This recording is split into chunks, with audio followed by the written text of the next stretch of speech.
Hello, Joe. So, first of all, thank you again for accepting this interview for Nexus. So, before we start on any subject, for those who don't know you yet, could you please introduce yourself and tell us what is your role in T1?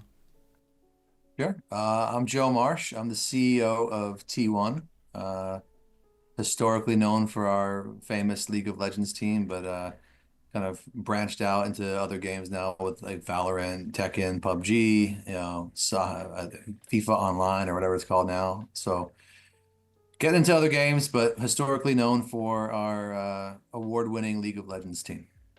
Thanks for having me. Appreciate it. Thank you to be there. What made you want to get involved in esport and why T1? Was it a matter of circumstance or a real choice from your side?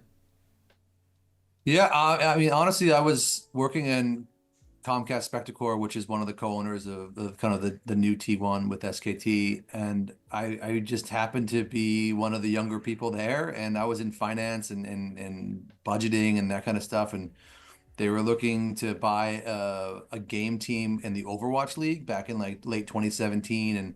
And Tucker Roberts was kind of leading that initiative. And I started helping out on the side. Like I was doing my day job in finance and then kind of started doing the gaming stuff. I was doing the salary cap and kind of helping out. And then just kind of Tucker and I clicked and, he gave me his vision of what he wanted to do in gaming. And, it was to go to Korea and get a League of Legends team. And our first trip was March 2018. We went over to Seoul, started having meetings. Everyone kind of said the same thing. Hey, if you're serious, come back in October when Worlds is here. So we did. We went back in October, and it happened to be like the worst year ever for Korean League of Legends. I think T1 didn't make it to Worlds that year. I think most other teams kind of flamed out before the group stage ended. So I think that was the Fnatic year where they went to the finals versus IG. Yes. I went to Busan and I saw IG play a match there, and then I had dinner with Riot. But when we were having our meetings, it kind of leaked that we were running around Korea looking for a League of Legends team. And our thesis behind it was like, hey, this is the only non-franchised league at the time. And it's kind of the epicenter of the sport. So we wanted to kind of go where the game was popular and the players were great.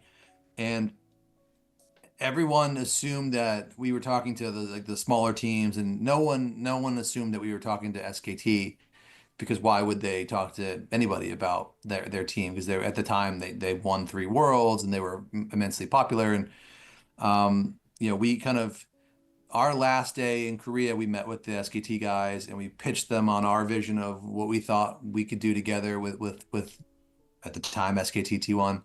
And they were kind of spinning it out as a spinco out of their sports division, and just kind of fell into gaming. It wasn't like, oh, I want to go get into esports. It was just, we got into it. We had some early success with the Fusion in the Overwatch League, made it to the finals the first year, and then we got lucky enough to find a great partner in SKT to do with T1 with, and then they kind of put me up for the role to be CEO, and that happened in October 2019. So for me, it was kind of weird because like I hopped in, I got the job in the middle of Worlds 2019. So like I flew over to Germany, I was there, and then I flew to Spain, and it was T1 versus G2. It was kind of like the year G2 was at their apex, and the finals were in Paris. So like I fully expected, I'd never been to France at the point, so I was like I fully expected to go to Paris, and it turned out we did not. We played the one team that year that gave us trouble, right? We lost to them at MSI, we lost to them at Worlds. It was probably the greatest single year of a Western League team ever. And kind of they were a buzzsaw for us at the time. And then we finished that up, and all of a sudden free agency happens. Coma leaves, Clid leaves, Khan leaves, Mata leaves. I was like, oh man, like my introduction to League was like by fire, so to speak, because we had to kind of rebuild a whole roster, and we're changing the name of the team from SKT T1 to T1 and all the challenges that come with that. And then COVID hit like 2 months into that. So it was just stacking up challenges on top of challenges. So it was an interesting time. But yeah, no, I lucked into gaming. I lucked into esports. I kind of was fortunate, and then kind of everything that the team and I have built together over the past almost 6 years has been through a lot of hard work and a lot of people being really passionate about T1. Do you think is it something you could have done with another team maybe, or do you think it's really special that it is with T1? Well, do I think I could do well in another team? Maybe. Like it's just it's a kind of a mix of management style, resources available to you. I think what a lot of teams, learned in when before the bubble burst was like spending the most money on like the houses and players or influencers, and then like having nothing to show for it at the end. Like that's why the investment pool dried up. So I think we were fortunate to have obviously Faker in the house already, and I would liken T1 to a sleeping giant. Like we had a really strong 2019, but we struggled in 2018 leading up to it. It was probably our one of our worst years ever. So I think maybe I could have done well. I don't know. Like the world will never know, right? Like could I have done well in the West? Maybe. Like I think my personality and like my social media usage would have been probably more well received than it is in Korea, just because the nuances of kind of the culture differences about social media usage and trash talk and all that stuff. But I think I had to learn like while we were building the ship in the air, right? Like I think the reason I was on social media was to make sure people knew that it wasn't a conglomerate owned team that had a no face. But then I probably flew too close to the sun, and so I reined myself in, or Lucia or everyone else would rein me in. And um, but yeah, I think it's more meaningful that what we've been able to accomplish at T1, with Faker still being here doing it, like to get to three straight World Finals, right? To win two of them back to back again. Yeah, I think the knock on me personally was that like I've inherited this thing that like was already humming, and that's just not what was happening, right? Like I think if you look at the infrastructure that we've had in place prior to what we've built, like we were in an office complex 45 minutes north of Seoul, with mismatched chairs and tables, and besides the massive trophy case with all the trophies, like you would not have known a world champion lived there. And I think what we've been able to kind of cultivate and build throughout the years in our big HQ in Gangnam, and kind of just competing and giving the players the infrastructure and tools around them, having sports psychologists, having nutritionists, having chefs, having a gym, a karaoke inside the building, like a lounge where they can hang with their friends, like all those things we built that weren't there before, I think kind of helped us build the culture of kind of winning. And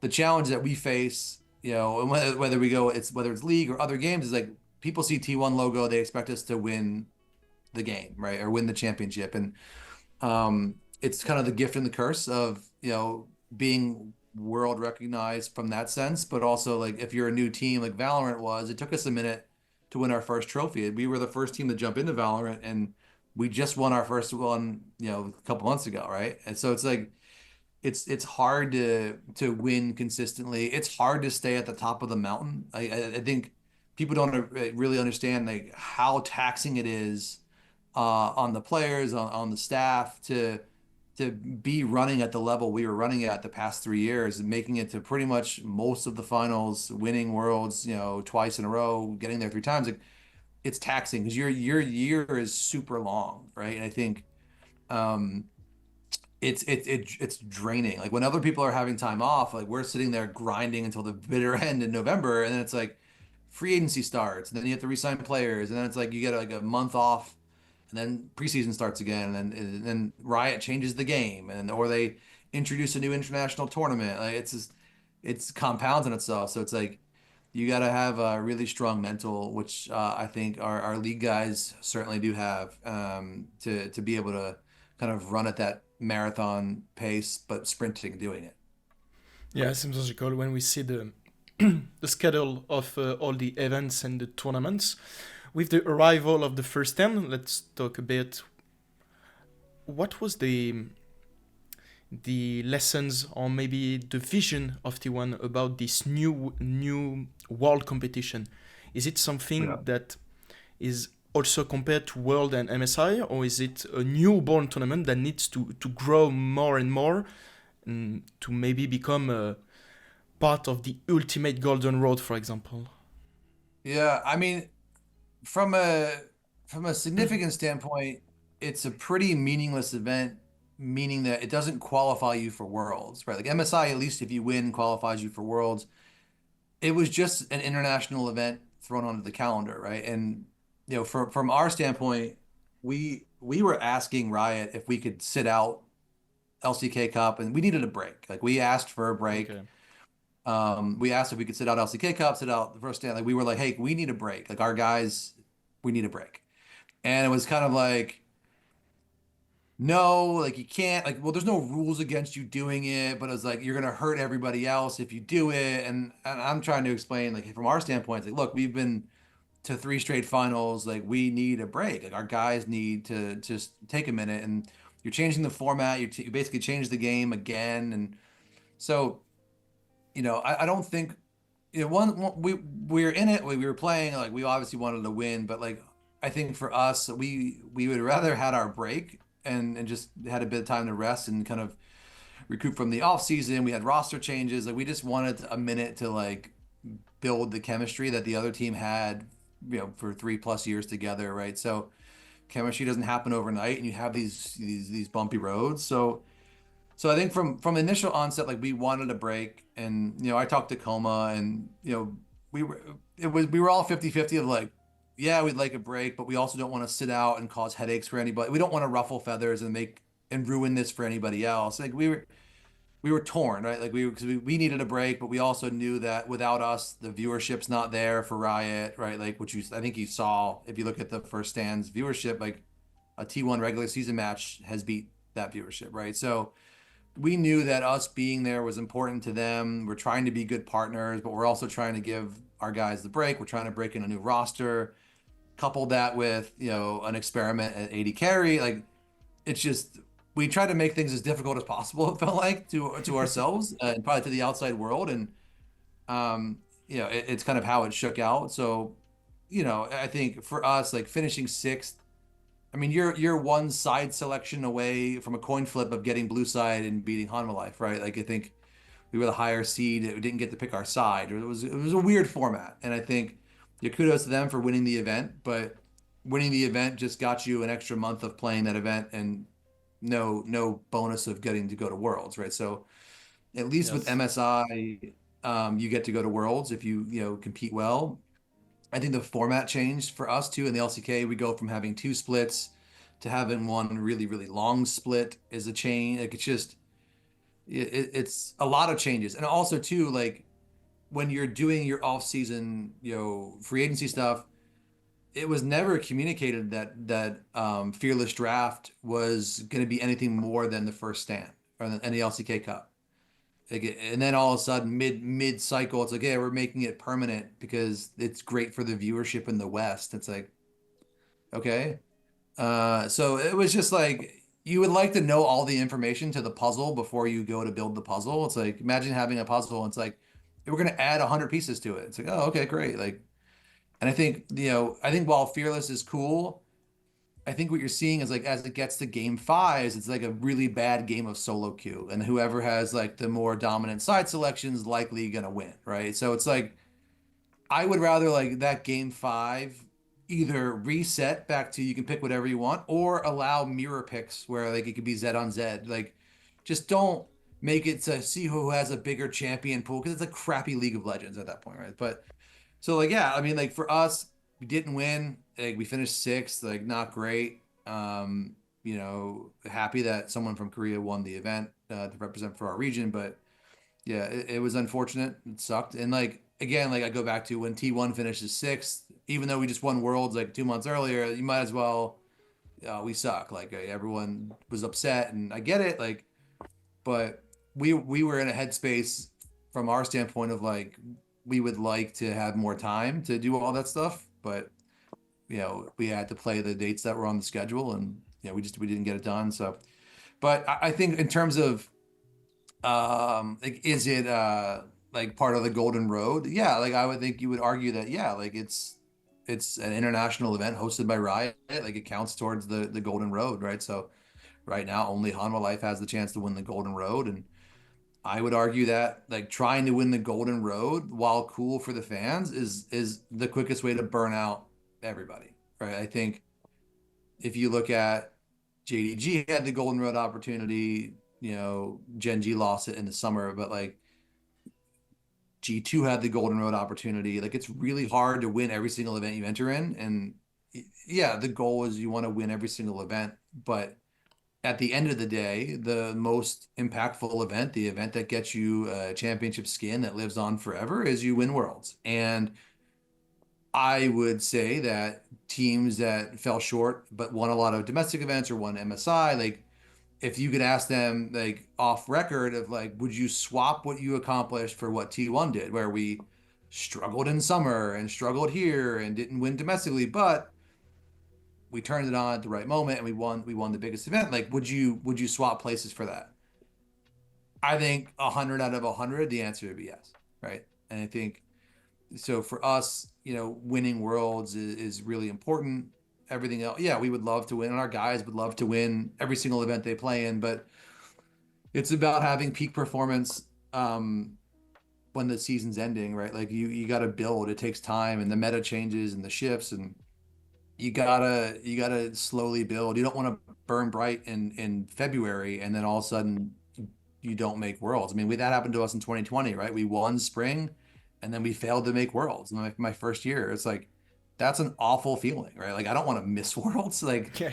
so, I think that was the painful year of like watching everyone else play when like you feel like you were good enough to be there. And um so and then 2021 we've made semifinals and then made finals, one final. Like I'd rather be doing that than like sitting at home, right? Like or missing out on the big events. But yeah, it's just a process, and it's essentially solving a math problem for an org, right? Like you're trying to push the right buttons as an org to make sure that your guys have what they need to compete and win. Sometimes you guess right, sometimes you guess wrong, and like the good news I think is from an org standpoint, you get the immediate public feedback, right? I think, and especially when you're us, you get a lot of public feedback, both domestically and internationally. Everyone has an opinion. Like people like making content about T1 because it does viewership for them. Like I get all the dynamics that come with it. But for us, we try to stay in our little bubble and kind of focus on that and focus on each other. And hopefully at the end of the day, we're lifting trophies in November and other times, but we just try to do right by our guys and kind of go through our process. Do you think this lack of break time could explain some differences in the performances during the LCK and during the World? Because we all know that T1 is also has prefer a massive reputation about being an unkillable team in the Worlds, and with many many points of performance that we don't ever see in LCK. Do you think it's a big part, or maybe a smaller part, or maybe mental changes about the competition? Yeah. Um, I think it's probably a couple things. I think you give anyone a month to prepare for an event, like, and they rest up and all they have to do is focus on one thing, like, you're gonna be better, right? I think people don't give credit to how strong the LCK is as a league. Like we're fighting a lot of top teams. Like our bottom teams could probably go into other regions and do really well, right? I think people lose sight. Like they might see that DNF is 0-10 right now, but like put them in a different region, like in the LTA or LEC, like or one of the Japanese league. Are they the bottom team? No, I don't think they are. Right? Like I think they're happy to be running up against buzzsaws of T1 and Gen.G and Hanwha and like so I think you're fighting tough competition year round. I think the every time someone wants to play they play T1, they bring their A game, right? Like we're always someone's, you know, Super Bowl, right? So to speak. So and you see it a lot too at Worlds when we play smaller teams, like they spend a lot of time trying to kill Faker for like the funeral moment of like play this clip at my funeral. Like they're worried about getting a kill on him, and then like meanwhile the game's ending because everyone else is just like taking every objective, right? So People get up to play us. I think having the breaks certainly help. Um, but until Riot figures out ways to help teams make more money, like you're gonna have these condensed schedules. We're hoping that, you know, what we started last year and what you're seeing the continuation of this year in the LEC with road shows.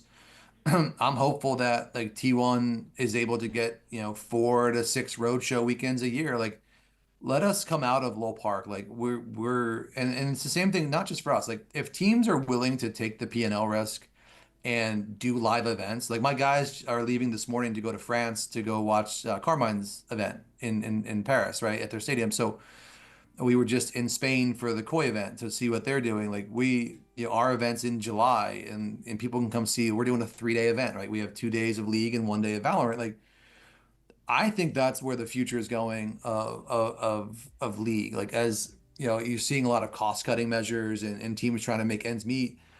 Allow us to like bet on our own fandoms to take the risk to do live events. Like I think our stadium this year is 12 to 15,000 seats, depending on the configuration. Like that's a world's level stadium, right? That's an MSI level stadium. So can we fill it?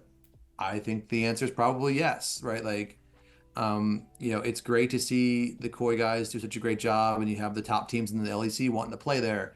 Carmine will do a great job because of what Kamito has built and like the fandom and the blue wall and all that stuff. Like that is, I think, where the future is for a select few teams. Now, I understand like not every team can fill a big stadium or like fill out the seats that they have, right? We just did a road show in Korea with Gen G hosted, a KT hosted. I think KT sold out, right, their event, and they played us. And I don't know if the other one sold out, but they still had great crowds, right? And I think people want more of that, especially if like you're not going to let teams monetize with certain categories, or you're going to do deals yourself and keep the categories. Like you got to give us a chance to make ends meet. And I think road shows are a great way to do it. It de-risks Riot. It gives teams an opportunity to kind of build their fandom. Because that's the thing. It's like if you can't sell merch and you can't sell to your fans, you can't fill a stadium, like do you have a product, right? Like do you want to be the 10th place team in the LEC or the LCK or whatever region, like, and just kind of go along with like whatever, money you're going to get from Riot? Like, no, like I'd rather have iron sharpening iron, like 5 competitive teams and 5 rotating slots. Like it's just, you got to figure it out. I loved our old format in Korea. Like I loved the relegation model, like the football model from Europe, where it's like the bottom 2 teams roll off and then you have a chance to earn your spot back, or someone comes up. And like that's how Griffin got here. That's how Damwon got here. Like they played in relegation model and got in. Like I think you have former teams that don't even play league anymore, like TSM or Jin Air Green Wings, that like have a lot of fans, like more than current teams, right? And that's a problem that we have to solve for. But I think road shows are a huge way to kind of bridge that gap for teams and allow us to have opportunities to create marquee moments outside of going to Worlds. Because not every team gets to go to Worlds, right? Like if you're a smaller team in the LCK and you get to come to T1's home ground event, like that's probably the first time you're playing outside of 400 people, right? Like you're in, like, yeah, or it's a lot of it's pro T1, but it's still a cool opportunity for your players. Like you can see if they're big game players when the moment they're going to compete, are they going to do well, and that's good to see. And as like the viewership is kind of still doing well, like you want the player base to get younger and do well too, right?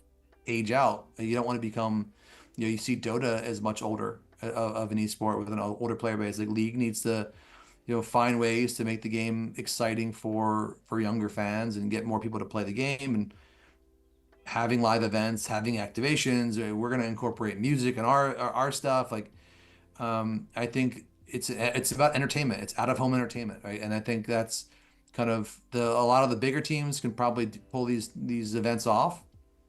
And I think it's important to try to do it. And like Riot should give us the roadway to do it. And hopefully we get more next year. But yeah, we're excited about that. Yeah, of course. You spoke about some other teams, like for example, Carmine Corp or Koi. The Yeah. influencer team model has been growing a lot in the last years, especially like in Europe, like I said, or even Lost Ratones, which has won the EU Masters. Do you think it's a model that could work in Asia? No, I think like in Asia, it's about competitive success. And Okay. I think you would argue that we already have the biggest influencer, right? In Faker, right? If that's the model. But I think the model works really well in the West because that is the influencer model in general, the YouTube star, the TikTok star, like I think that does really well. It brings in a built-in fandom.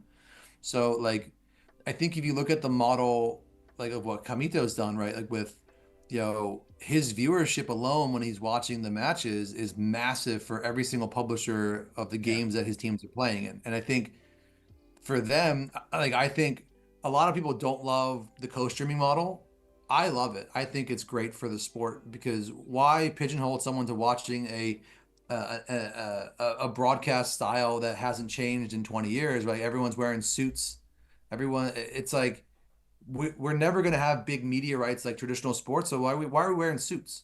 Like our average consumer is like 22 years old. They're wearing suits. Like let them get hypebeast style and wear whatever they want. Like let them talk freely. Let them enjoy. Like that's why people I think love listening to Cadril, listening to Kamito, listening to the guys from Koi. Like I just think that resonates more with the fans. It feels like more um like a better connection.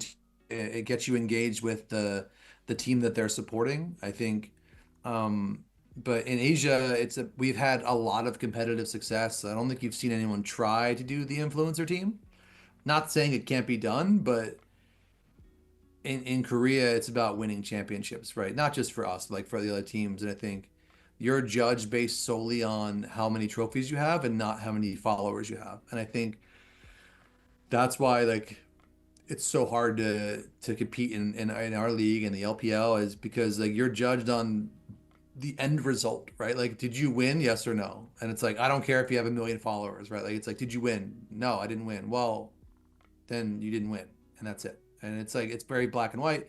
Whereas like what you can do with fan meetups and events and like interacting with your fans, like and building those communities, it's so important for the game. Like that, like the Western model with influencers is what's going to help us get younger. Because like League's a complicated game as it is, and then we add like the autocon and this and that. It's like Jesus, like that's a lot of stuff.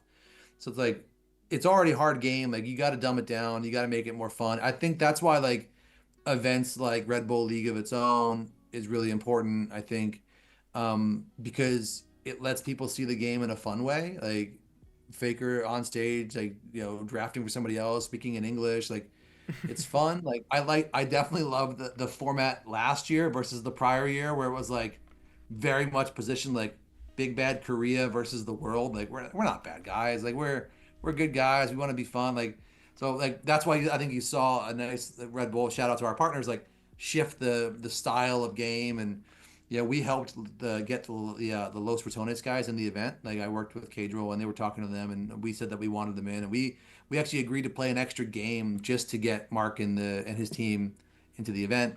And obviously like we wanted to take care of Reckless too and make sure he got a moment and it was really cool. Obviously Kerry had military like to get Martin to come play with us on stage with the guys that he was with at World. Like, it was a cool moment. And I think those are the kind of events that are cool and fun and like less high stakes, right? Like, because it's like you don't always want to be going like 100% and like you gotta win. It was like having a fun event is cool too for fans to see a different side of the players, different side of the game. Like, it doesn't always have to be so serious, and I think that that's good because like we don't trash talk in Korea. Like we don't have that type of banter online or in game. Like you see it a lot in Valorant. Like I think Valorant, even in Korea, like in Asia, like, VCT, like there is banter and that kind of stuff. But with League, at least from our standpoint in Korea, it's very like stoic by the book. Like it wouldn't make sense for T1 to start trash talking people and punching down at people because Yeah. like when you're on top of the mountain, you look like a bully, right? Like it's not funny, it's not fun. Like we Yeah. always True. are concerned when we go to like worlds, like when people want to do like the banter stuff with us, like we're not comfortable because one, it's lost in translation if you're speaking in English or French and we're not. And like there's nuance to jokes, which I learn all the time. Like it doesn't land. Like you might think it's funny, like in your head and you post it or whatever you say, and it's just not funny. Like we're more built in League like on respect. Like it's very much like a more professorial. But Valorant is for the fun and exciting banter and stuff, which is fine. But if you go to the West, like there's banter in league all the time, right? Like I think the guys from Liquid do a good job. You know, the G2 guys are like the masters of it. But for us, we don't have the ability to kind of do that, and that's fine. Like we don't, not everyone has to do that. Like if I tried to be G2, right, it's not going to land, right? And if G2 tried to be T1, like it's not different environments, different audiences. Like It's people not in the watch culture. T1, yeah, And like people benefit. watch T1 because they want to see winning and excellence, right? Like they don't watch us to like see memes, right? Like that's not, that's not what they want from us. So, but yeah, it's not culturally, it's not for us. But I don't begrudge anyone that does it. Like, hey, like if it works for their fandom, like I also don't hold it against the entire org of like you have one bad apple say something dumb or like they booed Faker at the Red Bull event. Like I don't hold every Carmine fan responsible for someone booing for 5 seconds when their own fans police them, right? Like they shut them down pretty quick. And we talked to Camito Yeah. about that stuff. Like it's football culture in Europe. Like that is football culture. Like it's I get it. Like we own a hockey team in America. Like I get sports culture. Like again, but difference in Korea. Like if you're gonna boo someone like Faker, who's earned like nothing but adulation and praise because he's earned it, right? He's the GOAT.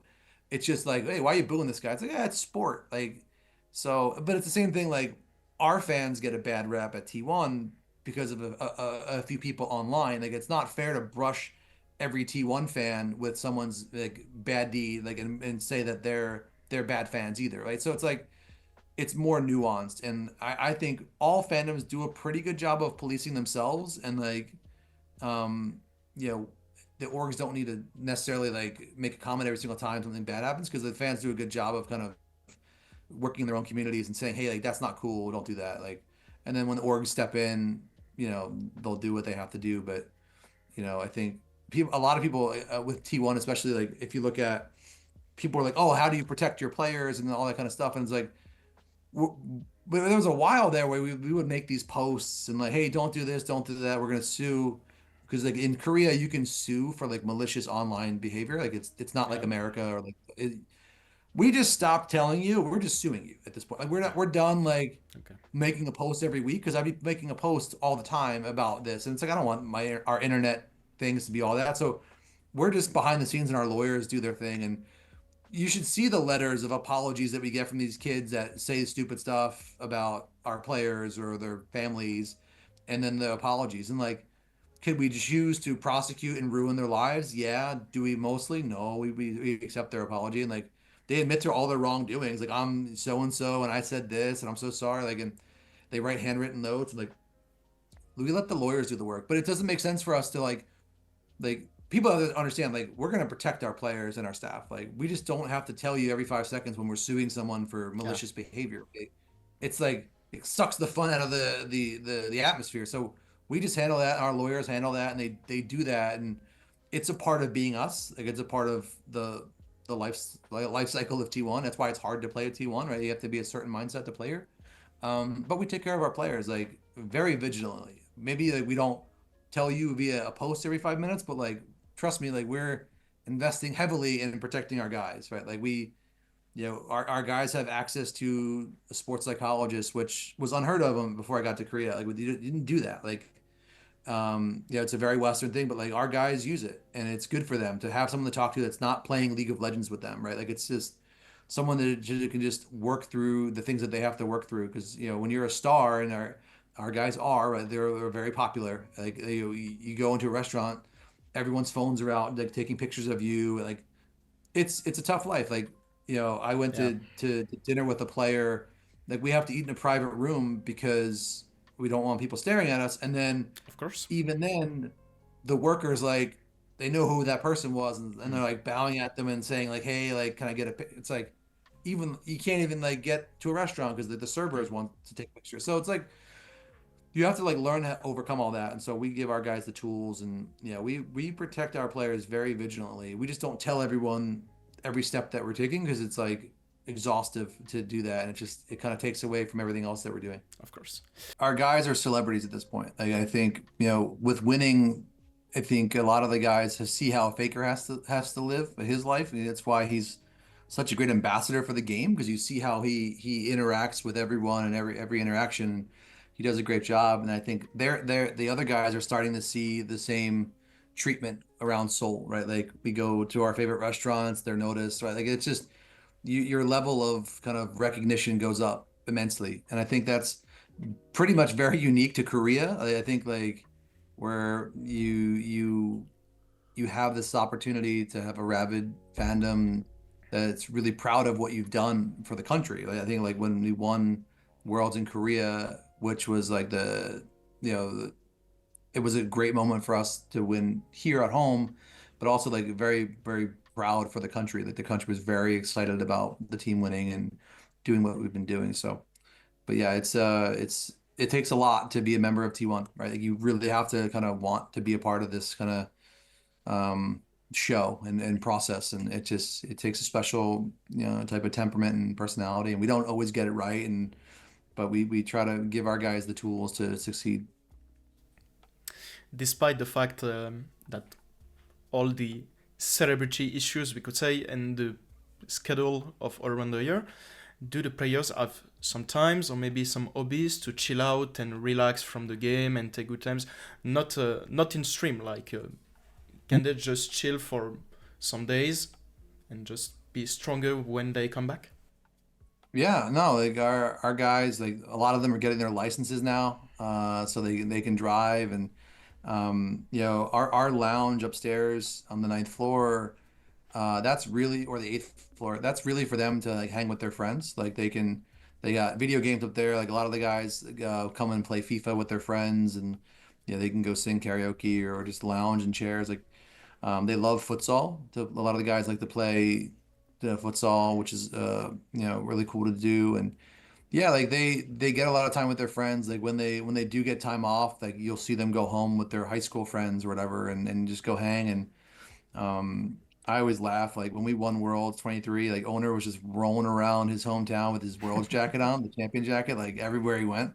So, but yeah, like they get to live that normal life with like the people that they came up with from their elementary school and friend group. So, they do get that time away, time with their families, especially. Like it's definitely a family affair at T1 where their families are heavily involved in kind of everything they're doing. They're coming to matches quite a bit. So, they do have that family connections, which is really important to keep the guys grounded and keep them motivated to keep going and stuff. So yeah, no, they definitely get their time off to kind of just be them, be themselves and not be the gamer for T1.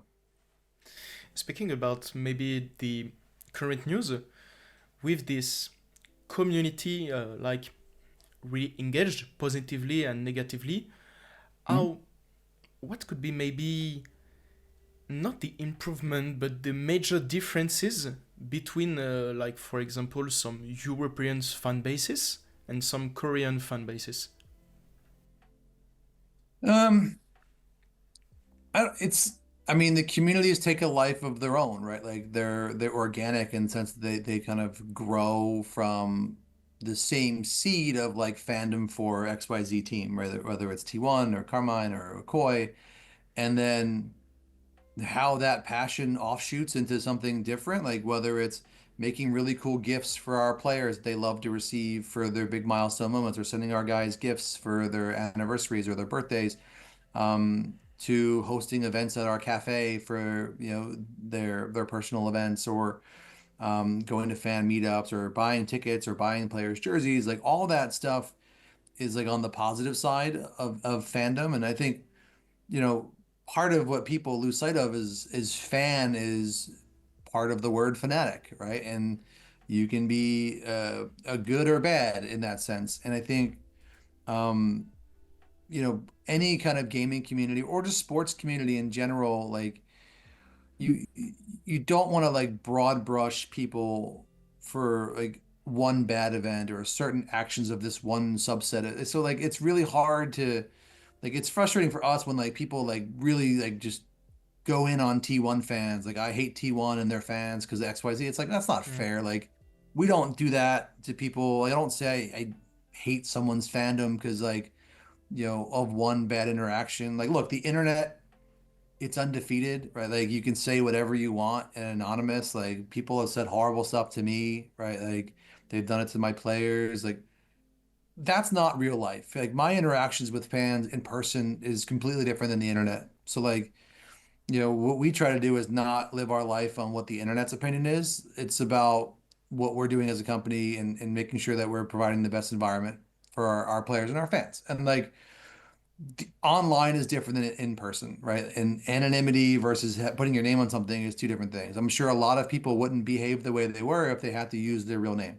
right? Like, and I think that goes for in Korea, in Europe, like anywhere. Like it's just it's different. And we don't want to be a culture of, this anonymous, trash talking and horrible posts. Like, but that's not everybody. Like not everyone's doing that. And it's like a subsection of a subsection that's doing it, but like that gets the most coverage. Like no one Yeah. talks about T1 fans picking up trash and doing all these good deeds for Mojo, and they got no, they want to talk about like the dumb posts someone made, right? Or like it's that's our world that we live in right now. Like it's the negative stuff gets more coverage than like anything positive, and that is just it gets clicks, it gets eyeballs. Like it's human nature to want to like, oh, like scandal. Let's talk about that. And we're doing so much good. Other teams are doing a lot of good. Like there's more that could be covered, but we can't help that. Like you can only control what you control. Like we preach controlling the controllables, right? So that's what we focus on. Like we can't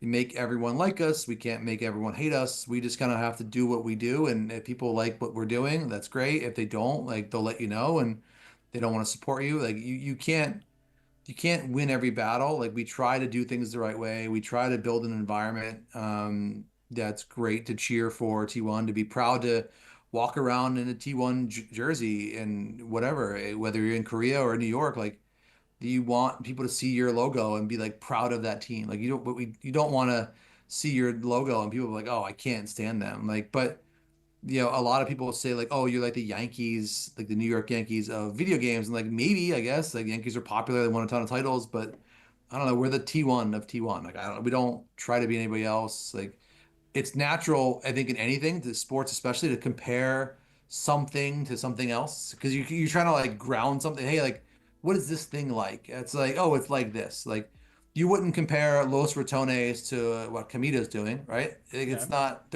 they're similar but different. Like, but Mark has spent years building that persona and like done an amazing job of going from a player to a caster to telling stories to like being a streamer, like, and then now running a team. Like he's seeing the other side of it. Like Kamito did the other way. He was an influencer who got into team ownership and like has done a great job of leveraging what made him popular to build the blue wall. Like but for every lightning in a bottle, there's other teams that don't aren't can't pull that off, right, to the level that those guys have done it. And I think that should be celebrated. And broad brushing any of the teams because you don't like something that the owner said or the players did or the performance, like you kind of have to just live with it all. But I think every fandom has great fans and then has some that are maybe less desirable. And I think Yeah. you can't just kill every fandom because of one bad interaction. Of Like, what course. do I hope everything's all positive? Yeah, of course. Like, I don't want any. Like, this is gaming. It's supposed to be fun, right? Like, it's supposed to be an enjoyable profession. Like, no one wants negativity or anything like that. Like, we don't want harm to anybody but again, we control what we can control, and we try to create a really cool environment and cool products and cool experiences and winning, and we try to do that. We don't always succeed, but we give it our best. We work really, really tirelessly to do that, and I'm sure other teams do too. So, but we just kind of do what we can. How did you react or maybe handle the bus and the DDoS incident during the last years? Mhm.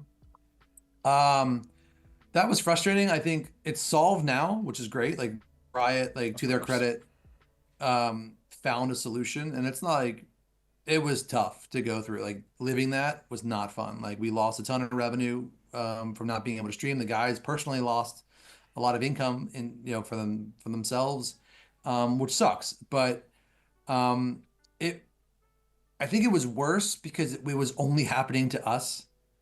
So it was like very targeted. Like we were the only one with a handcuff, right, in that sense. It was And unfair. Yeah, it's unfair, but I also wouldn't go to Riot and be like, don't let anyone else stream then, right? Like, that's not fair to them. It's not.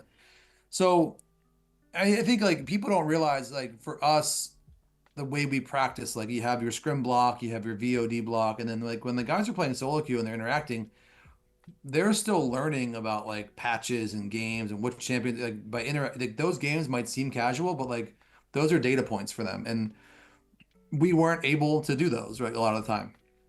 So like you're at a bit of a disadvantage, but I think when you look at like Worlds 24, um, we came in and probably not in the best form, right? We were the last team to qualify, which is like Hmm. wild to think about all that. But um, I think after that first week, you kind of saw our guys and our coaches kind of figure out what the meta was and then just do that. And I think a lot of the times you see teams, and you see it a lot in Valorant, especially like if you're really good at making pizza and everyone knows that like you make pizza really good, don't try to make a hot dog because everyone knows you're going to make pizza. Just make your really great pizza and be better at everyone else at pizza. That's so And I true, think actually. you try to outsmart yourselves. Like, oh, well, everyone knows how to make pizza. So like, let's go make a hot dog. Like, no, you don't make hot dogs.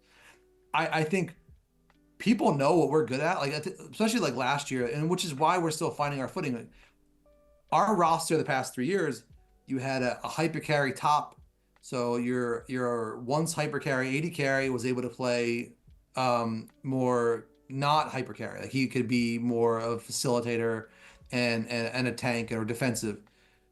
You switch a roster to now you have a tank style top laner. So now you need your AD carry position and to carry again, right? Like it takes time. You can't just like Guma adjusted his play over multiple years. Like when he came up, he was a Draven. He was like this prodigy of like carrying. He has it in his, it's in his body. He's gonna do it. Yeah. It's just like when you only worked out like you go to the gym, right? And you only did curls for like 3 years. Like I did curls.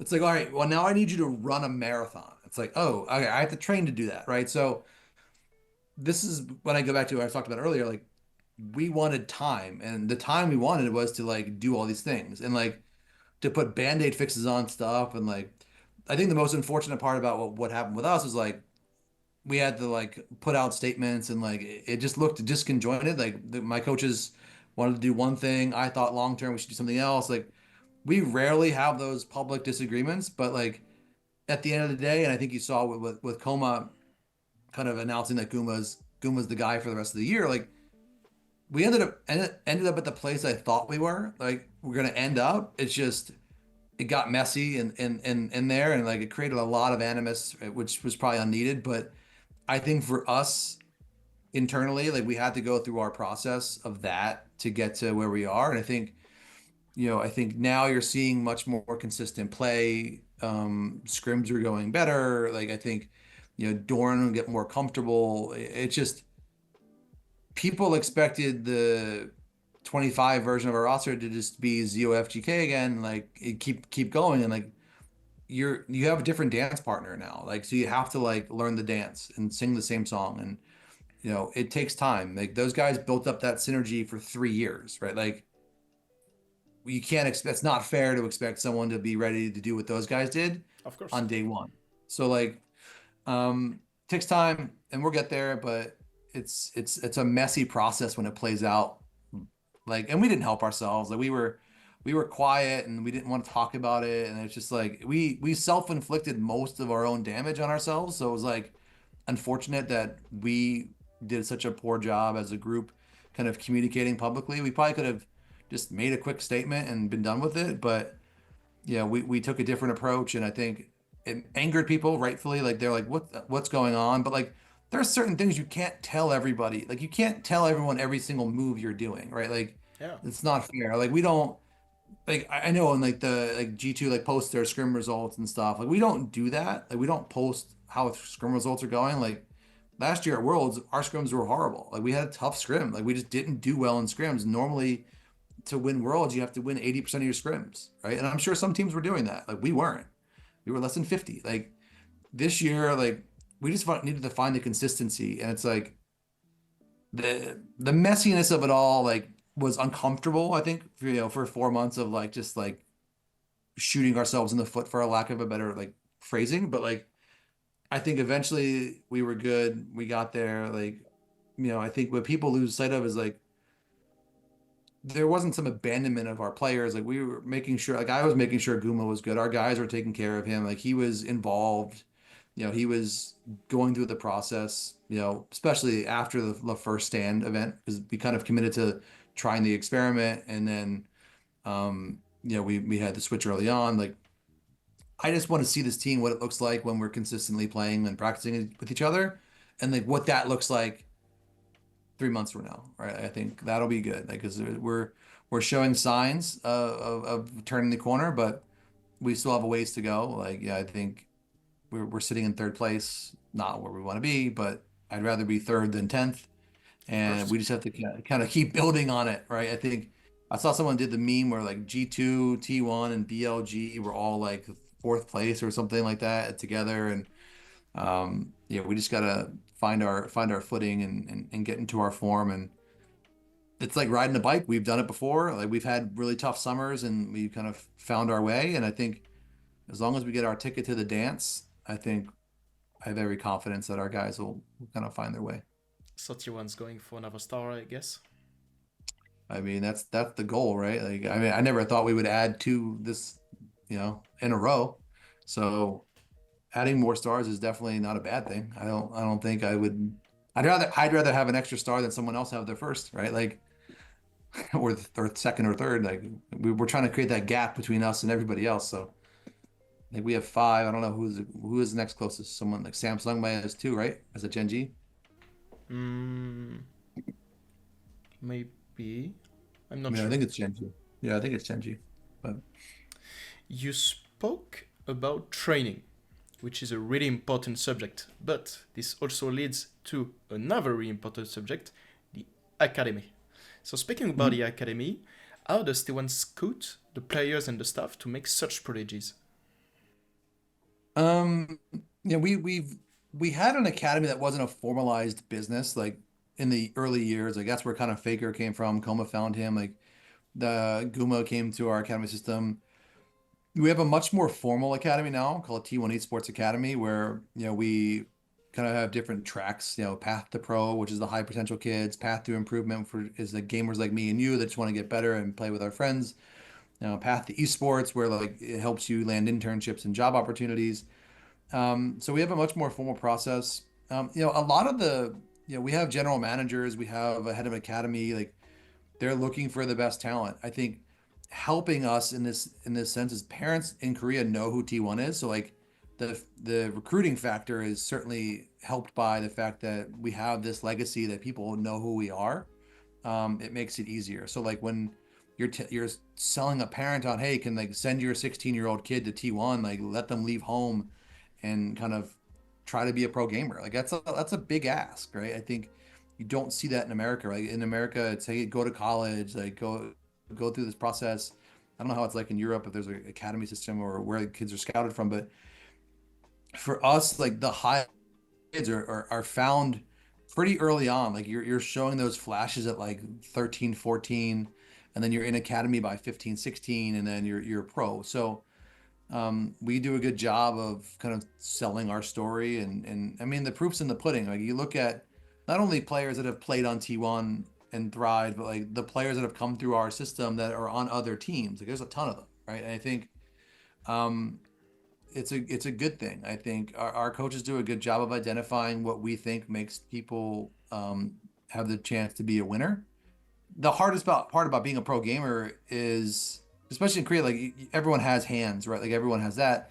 It's communication. It's doing your math calculations. It's all that the ancillary stuff that wouldn't think of, right? It's being able to tell something to someone else decisively, quickly, so they can make a quick second decision. Like that's why Faker's so good at the games because he can calculate everything that's happening. And I think you saw that in 23 when he got hurt and the other four guys were there and he was gone. Like all of the calculations and the shot calling, like it left with him, right? So um, being able to make quick decisions is really important. Having a good personality, someone who's humble and that wants to learn and wants to be the best. I'd rather have that than someone that's overconfident and have this bravado that like they're gonna be the best. So, well, if you're not putting the work in, right, like it kind of defeats the purpose. So, but yeah, we have a more formal process. We do tryouts for kids. We have the Faker Scholarship now, where we give scholarship to two people a year to get them in that they show high potential that covers their costs, for That's their nice. housing. Yeah, it's just a way to give back. We have a PC bong. We have the number one PC bong in all of South Korea called T1 Base Camp. So Yeah, we see tons of gamers I and went gamer to it. profiles.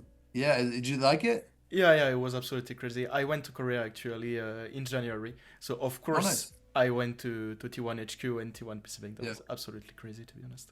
yeah. The Base Camp's crazy. It's like compared to other PC bongs, it's like bright. It's you go in there, there's LED going on. We do watch parties there, like. But it's right off of college campus, so kids go in there and like you're seeing what games they're playing. Like you might stumble upon someone that's really good at the game. A lot of the times, like the guys bump into someone in solo queue of like, hey, this person is pretty good. Like, and our coaches do their digging around and see if they're signed to anybody. And you use services like op.gg and kind of see what they're doing and what they're playing. And when we're recruiting for a specific style of play too. Like if you're going to be an 80 carry, a T1 or a support or a mid lane, like there's characteristics that you're looking for, right? And I think we have a formula that works for us. We try to keep it consistent. So from the main roster to the challengers roster to the rookies roster, you want everyone kind of playing a very similar style, just so because like, especially the first two rosters are kind of combined, right? Like you can do call ups and send downs now.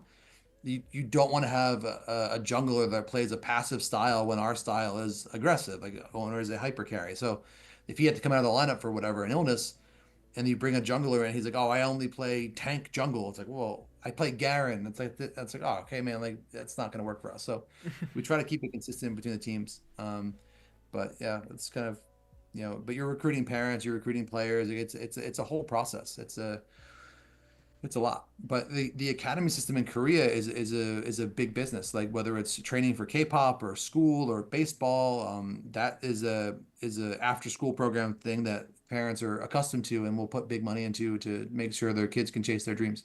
Yeah. What was the plan with the surprising recruitment of Reckless?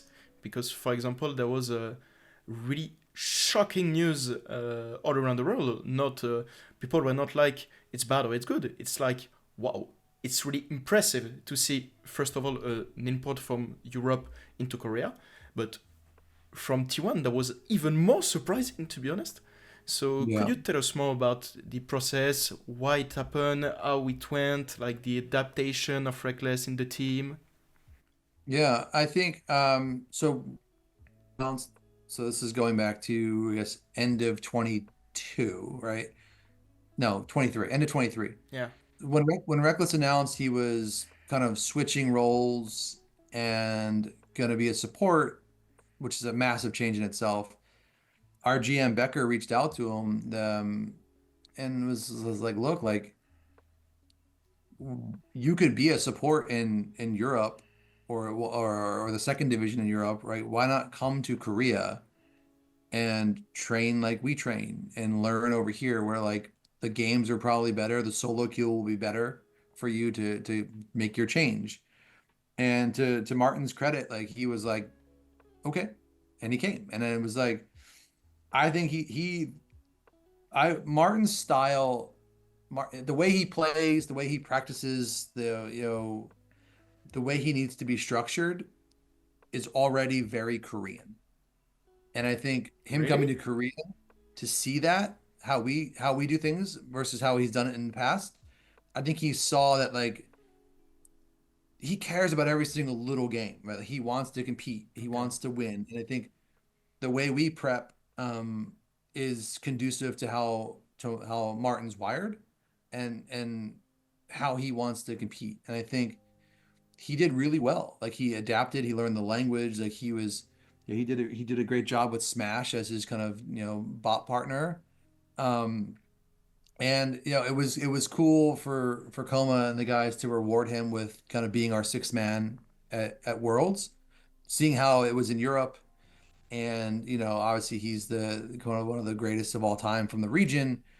Um, and his role, like, he wasn't gonna play, right? Like, he wasn't playing on stage, but like he was a glue guy. Like, he was the guy, like, he was playing chess, and he was like, the guys really enjoyed being around him. Like, Martin's a winner. Like, he's been to the World Finals in 2018. Like, he is a guy that wants to compete and win. And I think the guys liked being around another superstar. Like, Martin's a star in his region, right? So Yeah, true. he fit in nicely. He couldn't have been a nicer guy. I think, like, we try not to judge people of what people the internet says about them or other teams' experiences, and I think we've had a great experience with him because he fit our culture. Like, he immersed himself, and he did a great job. And I think, um, it was great to see him thrive in our environment, and even like when we won, the guys were pulling him on to hold the trophy. Like, that was all organic. Like, our guys wanted him to be a part of it and get that moment. And um, I think I remember talking to him.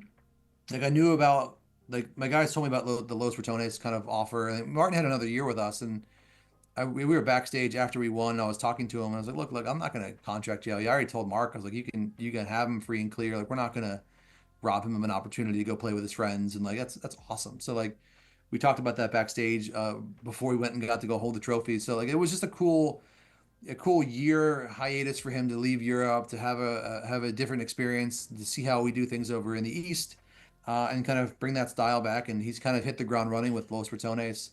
But yeah, like, he was the consummate pro.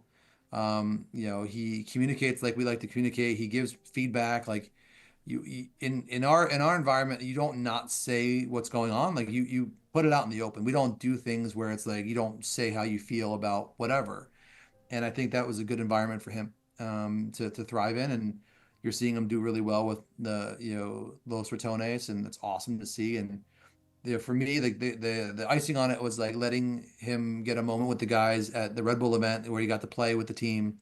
It was really cool. And I think that was a cool moment for the sport, for him, for us, kind of a good bow on the chapter, of his time in Korea. And he's always welcome back to come hang out in Seoul anytime he wants. When T1 won the Worlds and lifted up the trophies, we saw, if I remember well, I think it's maybe Honor or Keria who grabbed Scaria, the yeah, it's Scaria, Keria who yeah, yeah, grabbed Reckless to come, yeah, come lift up the trophies. That was an yep, absolutely cherished scene. yeah. No, and then that goes to the respect of it all, of how they felt about his contributions, and like being one of the guys and going to dinners, and like, yeah, you build that bond. Like, I know he wasn't playing on the Rift like he probably wanted to, but he was important to like the atmosphere. Like, we keep an environment, like, especially at these events where it's all business, right? Until it's over, right? And I think it was cool for him to be part of that, and go to the football match after we won, to go to Tottenham match against, I think it was against Aston Villa. But Sonny had like some of them over in his box. It was just a cool thing. And like, it was cool for him to be able to lift the trophy, in London. Like, it was just a cool thing for the sport. And it was genuine that the guys appreciated him being around and kind of enjoyed his company. All right, so could you say that maybe the actual academic system in Korea is the best in the world, or maybe is there something we could mix up with some EU academic systems, maybe? Yeah, I think our system's probably the best. I think, like, I've been saying this for years, like, the US teams should use colleges as their academy system. Like, you should have a partnership with a college, recruit kids, send them to college while they wait, and get them trained up. They're housed through dorms. Like, leverage that system. There's so much infrastructure at colleges spending big money on gaming, right? Like, figure that out. Like, you don't the viewership's not there for them where they need to go buy all these. It's so expensive to be in LA in general. So like, having kids housed in LA, it's just not conducive. Playing online is not great because you don't know how they play in a live environment. So like, you got to find a solution for that. So I think colleges would be cool there, um, or find somewhere cheaper to host these things, like Dallas or Vegas or Florida, anywhere but California. California it's really cost prohibitive for teams to kind of invest there. or go to other parts of the Americas, like go to Brazil, go to Canada, figure that out. But yeah, I think our the system in Korea is really good. Not it's not again. I think the European system is good too because you have so many different levels you can play in. You saw that with Carmine coming through their French league and then Yeah. getting into the LEC. Um, there's definitely different ways to skin a cat. I think for us, we like our system, but I think the LEC probably has second or third best. I don't know what the Chinese system's like, but yeah, I think the Americas have a ways to go to kind of find because they've done a lot of importing of talent and stuff, which is by necessity. So they're probably a little bit behind the other regions, but it's not saying they can't catch up. So concerning the jersey and merchandise, we know that for some clubs, it represents a really large part of the club revenue. What is it about T1? Is it something that is also part of the plan, or are there some other sources, or I don't know? Yeah, I mean, when I got the T1, we didn't even sell merchandise. Like we had $0 in merch sales before I got there. So yeah, I mean, building that muscle on the retail side and selling jerseys, like there's nothing cooler than seeing people rock your gear. Like that's just like you're seeing and then for us, it's like you're seeing the different jackets for Worlds and the white jacket and then the red jacket, the black jacket, like the different. It's so cool to see that. But yeah, it's a huge part of our business. But that goes back to my ultimate point. I always say to Riot, it's like if a team can't sell $1 million in merchandise, like they don't have a fandom to service to like do all the other things you need to do to survive, right? Like to do live events. So I think there's a handful of teams that do merchandise really well. 100 Thieves is probably one of those ones from back in the day. I think we do a pretty good job. I've seen plenty of Carmine Corp gear around Fnatic, G2, Cloud9, like Liquid, with all their collaborations with Marvel and stuff like that. Like, but then there's a lot of teams that don't, and it's like how you can sell uniforms and stuff is indicative of like how big your fandom is. And I think it's a big part of we only have so many revenue streams as orgs. Like we're really handcuffed from the ecosystems that we're kind of stuck in. And you can't rely solely on digital goods in each game because you only get so much of that. Like even in League, like you only get a skin if you win Worlds. It's one team gets a skin. So um yeah, but no, merchandise is a big part of our business. We've grown it from nothing to a significant kind of vertical, which is great. And I'm hoping other teams are doing the same thing.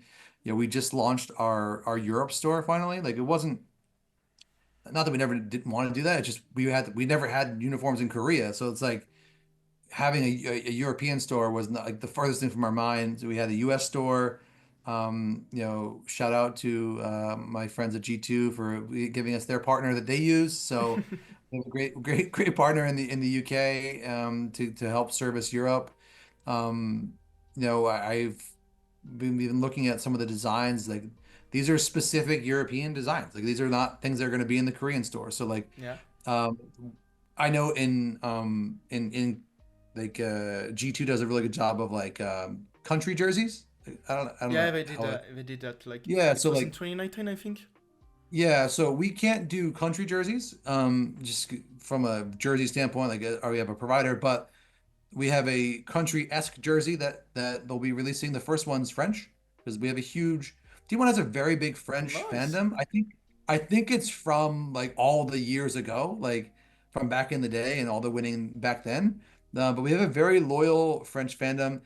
Nothing will beat like honestly like it was a home game semifinals in France. Like beating G2 or Gen G, that was home crowd. Like that was very pro T1 French crowd. And I Yeah, think our guys felt that. Like in Guma's moment with the croissant and all that, like I you could remember hear that. like our guys talked about how loud it was in there for pro T1 stuff being in France, right? So like as removed as you can get from our home base in Korea, the French came out. Like it very much felt like the atmospheres that you see the Carmine guys do for their games.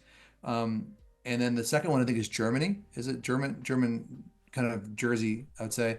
But there's some really cool monochromatic all blacks that like we don't do in Korea that we're gonna have. Like So like we're gonna have a really cool like there's only some items now, there'll be more later.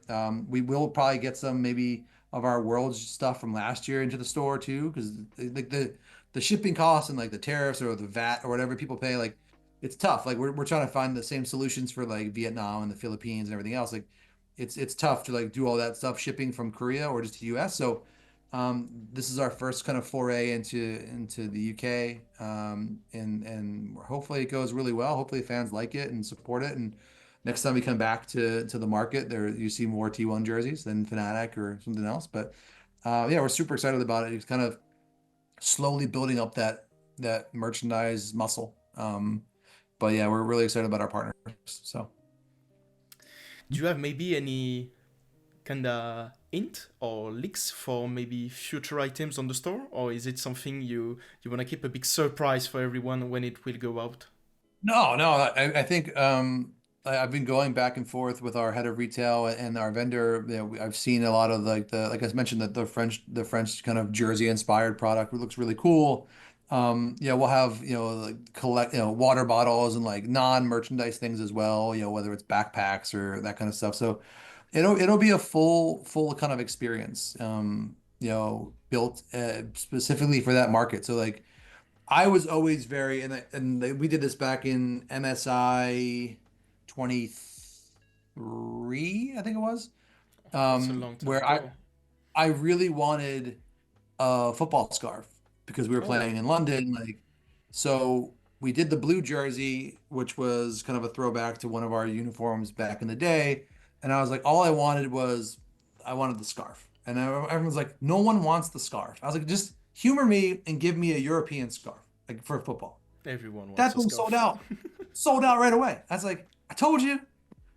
So we did this. We've continued to do like the scarf. I don't think they call them scarves. I think they call them tumblers or something different. Mufflers. Um, but we've continued to do those. So like it's always cool to see those in the crowd because like we did I think for the first one we used the magpie, which is the Korean national bird. So we had the Yeah. magpie on there. We had like kind of like the stars and then a little design. Like it was cool. It was very European. And I think like I would love more of that because I love seeing like the footballs, the mufflers like of the different teams. Like you look, you're a supporter of whoever. Um, it's cool to see those throughout the year. So like that's one I would like to see. But yeah, no, we're gonna have market specific things that are only sold in the Euro store, which would be things that people in Europe want, or they might not want in Korea, or they might not want in the US. So like we're relying on our partner to tell us kind of what would do well in market and kind of go from there and let people show their T1 fandom, kind of supporting us while they're in the middle of a lot of great teams in the markets there. But hopefully we can get some black and red in there. Oh, so nice. Thank you for the leak. You were speaking about MSI back in the days, like maybe like 12 years ago. Wanted to speak about the old good times, but more about an anniversary now. Today is a special day because Faker scored another pentakill, the second of his career, if I'm not wrong. But the first one was like Yeah. 10 years 10 years ago, ago. if I'm not Yeah. wrong. Do you have any Yeah. special words for it? You know, he got owner robbed him of Penta a couple years ago, and it's been like a thing where our guys were robbing each other of Pentas. Um, I think it speaks to the longevity. He might be probably the oldest player now because he just turned 29 in Yeah. his birthday. So like he's probably the oldest player to have a Penta. And he'll keep breaking his own records with that stuff. But it's cool that the two champions that he's had Pentas on were both of his Hall of Legends champions, LeBlanc and Ari. So like again, I think it speaks to his longevity and like the way he's adapted his play style throughout his career. I also think the game right now too is like very conducive to getting. There's been a lot of pentas. I think the Shy just got his first penta. Like, there's been a lot of pentas lately. Yeah. With the way the game is, but it's cool to see him have his kind of 10 years apart. And get that moment. And obviously the win too and he was MVP. So like it was a good day to be a Faker fan to see that. So it was cool. We were watching it backstage 'cause I was in the back watching it with Becker and Josh, and Becker's he saw it happening before I did. He's like penta penta penta penta. I'm like, no. He's like I was like he's in the pit. And then sure enough, he got the three quickly. And then you could see Carrier and Owner trying not to kill anybody. They're just like lingering around. And then like once he got down to, one left, I was like, don't take this from him. Like just let him get it.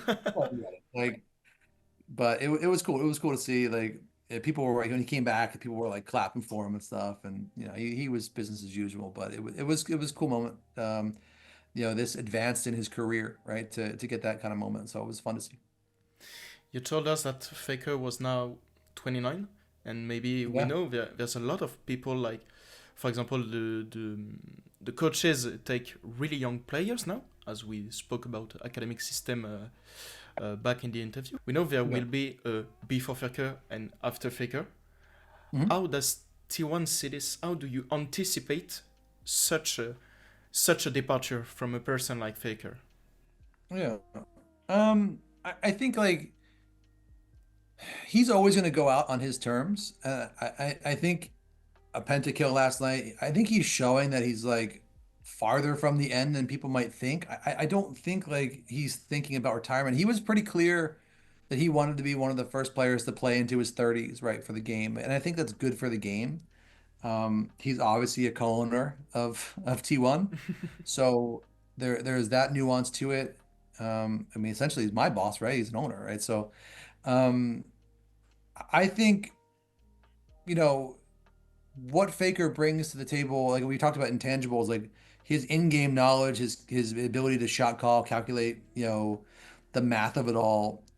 You're not going to see a 16-year-old or 17-year-old come into T1 and like fill that seat whenever that time is. Yeah. And hopefully it's 20 years from now.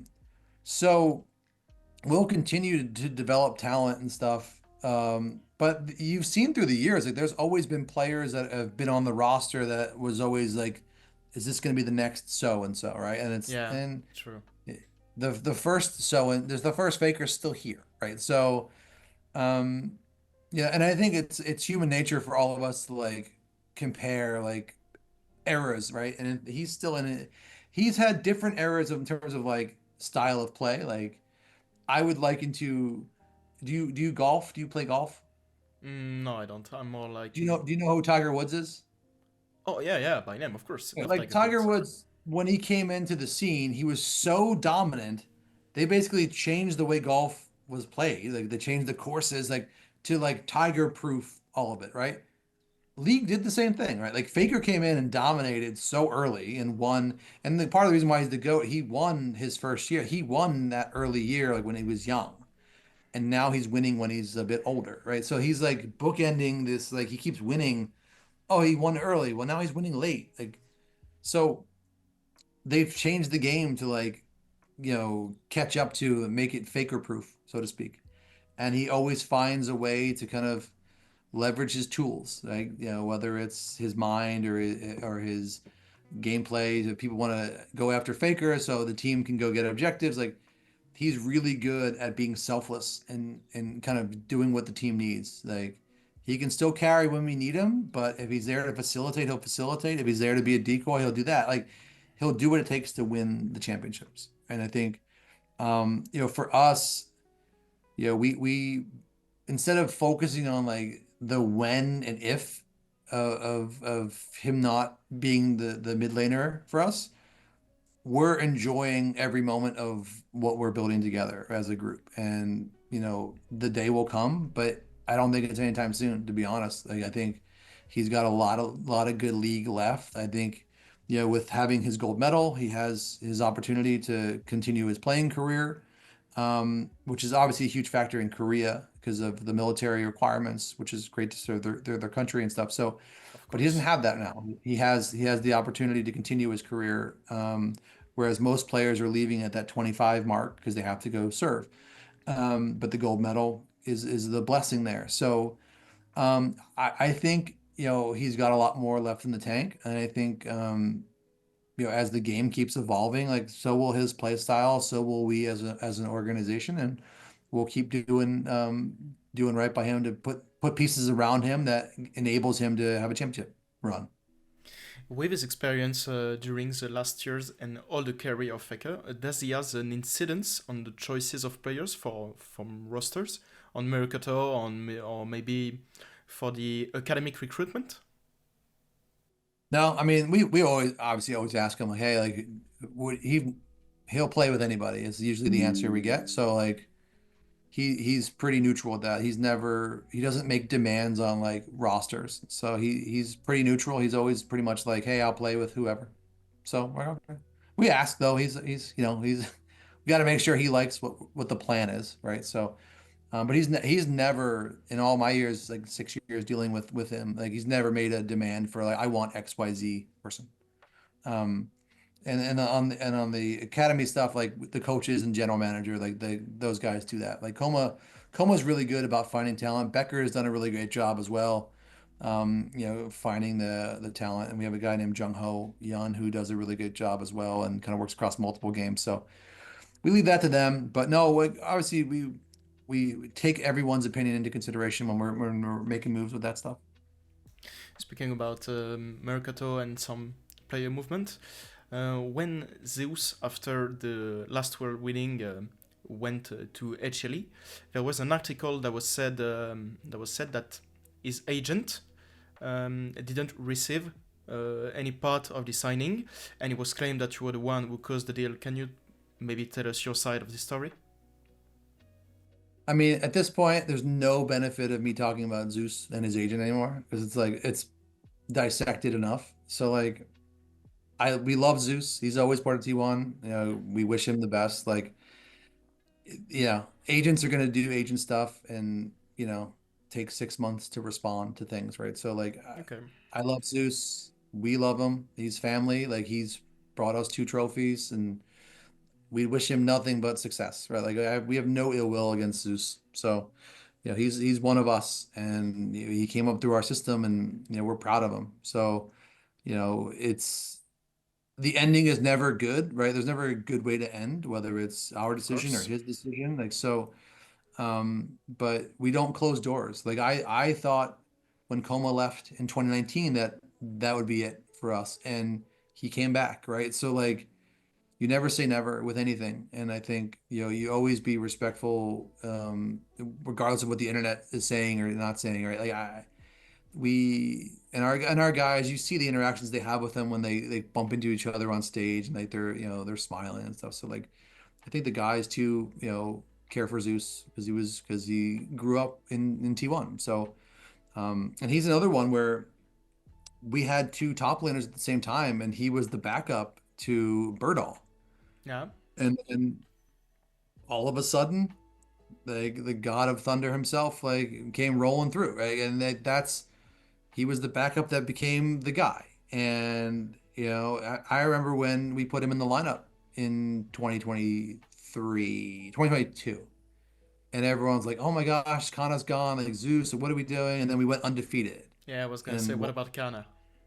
yeah, like so there was a lot of like people worrying about Zeus coming in when he came in. So, but no, like the whole situation, those things always suck when they play out like in public with all that stuff and the he said she said. But like again, there's no benefit of me commenting on every little thing that people are gonna post or they're gonna say. Like everyone wants to sound come out of this the best.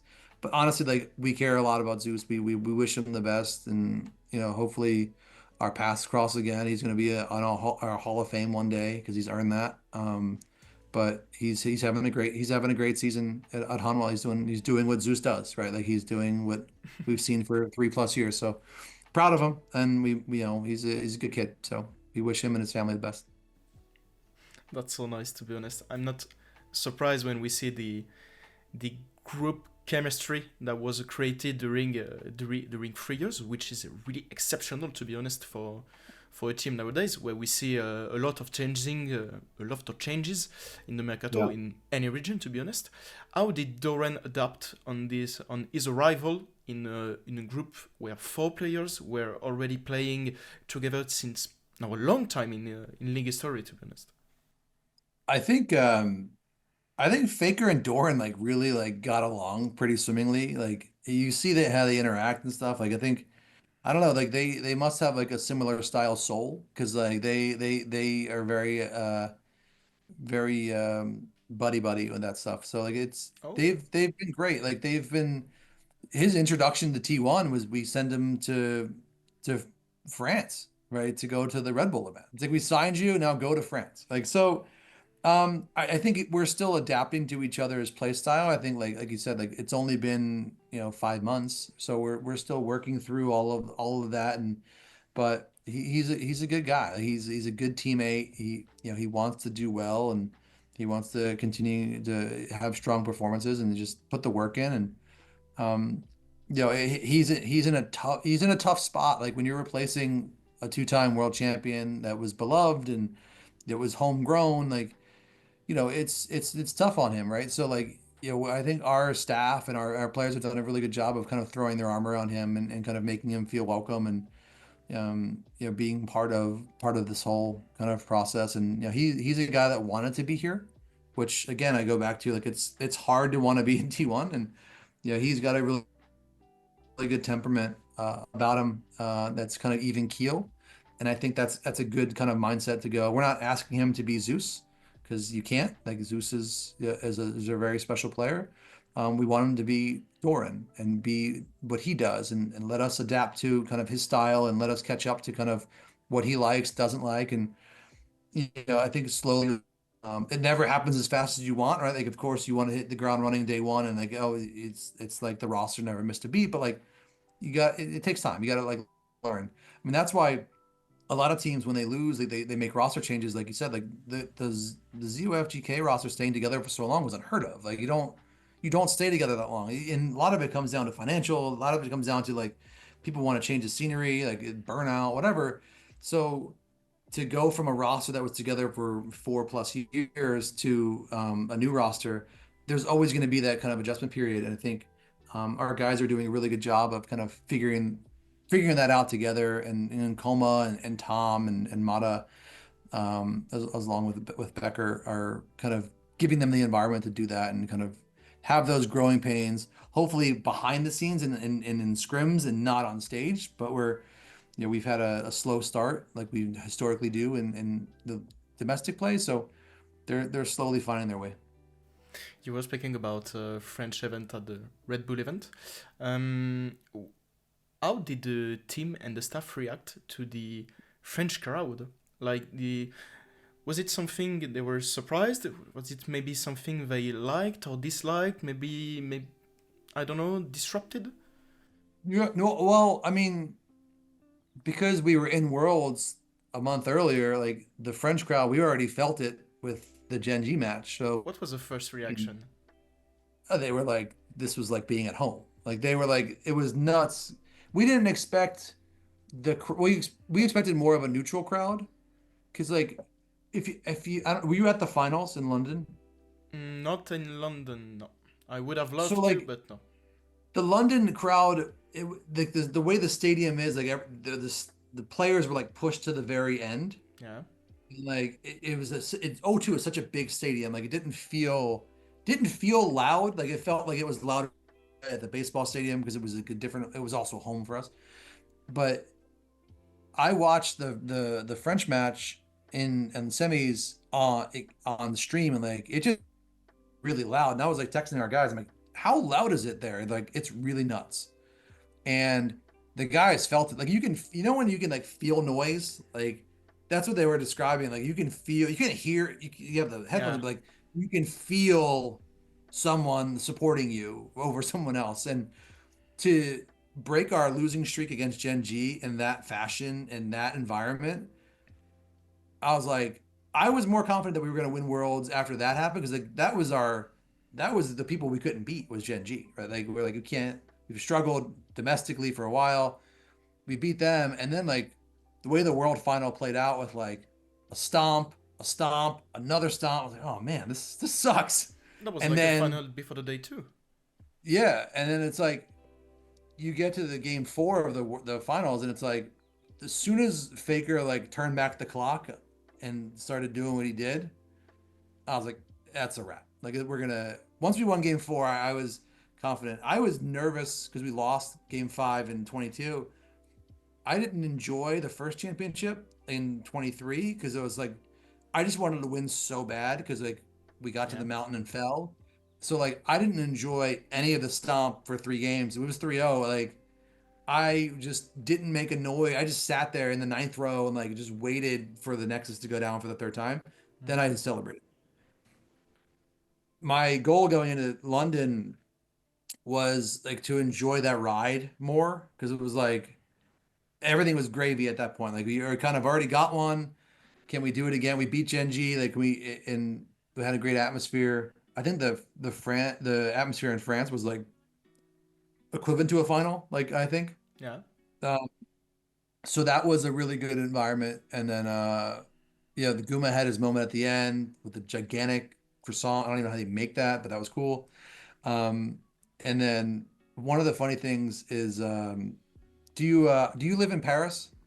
No, I'm not so far from Paris. I was in Paris for a vacation with my family like the prior year, and my daughter's like really into TikTok, whatever, Yeah. and she like hot chocolate was like a thing that so Corette is like a hot chocolate place or whatever. I don't know. Yeah. Zeus really likes hot chocolate. So I was like, all right, go to this place and like go get hot chocolate. Like, it comes out this massive thing of whipped cream.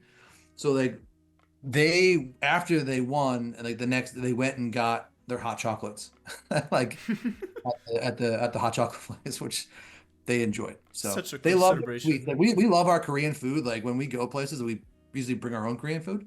Um, but they did enjoy the French cuisine when they were there, and then especially like the sweet stuff. But yeah, they we love our good Korean home cooking. That's why we were asking like, hey, like, where is the Korean food like around here? So luckily, Zabutin, whose wife used to work for T1, was kind enough to give us recommendations and stuff. So, and the fans we put a poll out. They were cool about that. So, You had the but yeah, we special always addresses? yeah, we want I want like the where the locals go. You know, Zabutin's like, oh yeah, no problem. Go here. I was like, not touristy. He's like, no, you're good. Like this is where you go. This is where we eat. I was like, okay. Like you want the best bread in Paris, like you go here because he's from Paris. He's like, best bread, you go here. Like he was like giving us all this stuff, and then the guys actually got to recreate their Eiffel Tower photo Yeah. from years ago when they took that photo again. So that was really cool to see that kind of like the circle of life moment there. I think we've went around many questions. Maybe we've Yeah. arrived at the final words. It's good because we are speaking about Paris, and maybe do you have a final words for the French? Look, I mean, the French fans have been big supporters of T1 for many years, and we felt that love a lot in semifinals last year, and even at the Red Bull event. So really appreciate the French fans kind of coming out and supporting us, even when they travel abroad and come support T1. So hopefully you enjoy some of the new items in our shop to get some T1 at home for you guys, a little easier.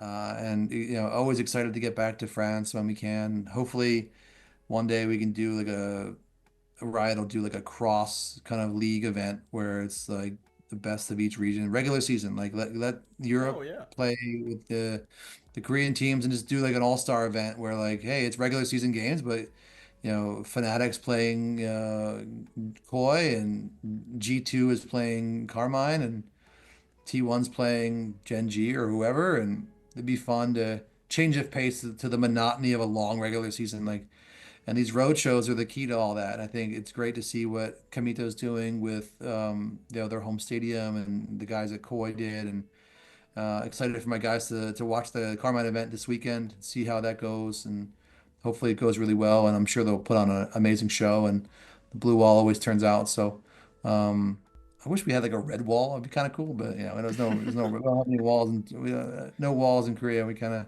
That could do be our own. something. Maybe a fan Yeah, base nah, in I don't Europe know. for I T1, no? can't. No, you can't take once someone has like there's the green wall or whatever. Now you have the blue wall. Like you can't have the red wall. It's just too many walls. So we'll have to figure out something cool. You know, maybe when people are holding up our T1 mufflers in Ferris, you know, proudly rocking T1 gear, and that'll be cool too. So hopefully when people are out and about in you know France, they can just take pictures of people wearing their T1 stuff and going to like a Carmine event though, so that'd be cool. So, but yeah, we appreciate the love that we kind of always receive from the French community when we show up. So first of all, yeah, a big thank for accepting his interview, Joe. We hope to see you in France soon. Camino's rich. Tell him to fly me out. I think All right. this is the time to Third say time goodbye, charm. Joe. Yeah. All right. Thanks, guys. Appreciate it. Thanks so much. Thank For you having for me. accepting the interview. Yeah, of course. See you guys. Bye. See you. Bye.